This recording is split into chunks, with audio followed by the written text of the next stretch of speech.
መልክተኛው ስነ መልኩን አሳይቷል በይፋ ጉዳይ አነጋጋሪ ሆኖ ነበር አይደል? ብዙ ጊዜ እንደውም እኛ እናወራላችኋለን በጣም ምንወዳቸው ምናከብራቸው ሁለት ወጣቶች አሉ መልክተኛው ስነና ባላደራው የሚባሉ ልጆች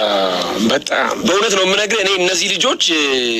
እንደው አንዴ ሲዲ ስፖርት ጋብዘን መሸለም ካለብን ሊሸለሙ የሚገባቸው ወጣቶች ናቸው ለወጣቶች አራያ መሆን የሚችሉና ሰሞኑን ካንድ አባት ጋር በተገናኘ የሆነ አንድ አጭበርባሪ መሃል ላይ ጣልቃ ገብቶ ብዙ ነገር ሰርቶ እነዚህ ልጆች ግማሹ በደንብ ባልተረዳው ጉዳይ ሲረግማቸው ነበር ሌሎቹ ብዙሃኑ ግን ተረድተዋቸው በኋላ ላይ እውነታው ፍንትው ብሎ ወጣ እነዚህ ወጣቶች መልክተኛው ስነና ባላደራው የሚባሉ ልጆች ለብዙ ወጣቶች አራያ የሚሆኑ የወጣትነት ስሜት ብዙ ነገር ማድረግ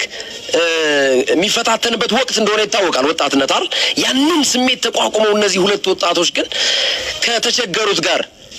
ራሳቸው የተቸገሩ ሰዎች ለመጉረስ የሚጸየፉትን እንኳን አባቴ አጉርሰኝ የኔ እናት አጉርሽኝ እያሉ